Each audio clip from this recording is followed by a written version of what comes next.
বিয়ের আগে যখন আব্বু আম্মুর সাথে থাকতাম, তখন কতই না নকরামি করতাম।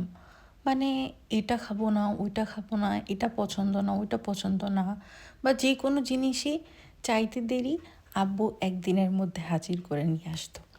লাইক আমার করলা ভাজি পছন্দ না, ছোট মাছ পছন্দ না, ভর্তা পছন্দ না, মানে কত কিছু পছন্দ ছিল না। আর আব্বু আম্মুও সব কিছু আমার মতো করে রান্না করতো বা আমার চিন্তা করেই সব কিছু করতো। কিন্তু এখন তো এমন না, এখন অনেক কিছু চেঞ্জ হয়ে গিয়েছে। বিশেষ করে আমি যখন ইতালিতে এসেছি বা আমার নিজের সংসার যখন থেকে হয়েছে তখন থেকে আমার মধ্যে অনেক চেঞ্জ এসেছে। লাইক আমি আগের মতো আর নকরামি করি না এখন। এখন আমি করলা ভাজি খেতে পারি, দেন ভর্তা খেতে পারি। যদিও ছোট মাছ এখনও পছন্দ না আমার, বাট আমার হাজব্যান্ডও অনেক সাপোর্টিভ।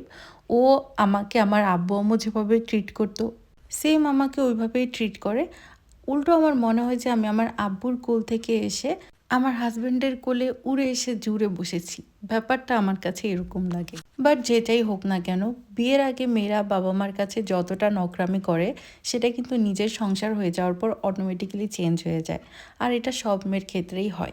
আজকে গিয়েছিলাম একটা সুন্দর কিউট একটা দোকানে। এখানে প্রত্যেকটা জিনিসই আমার খুবই কিউট লাগে, তো আজকে আপনাদের সাথে সেটাই শেয়ার করলাম।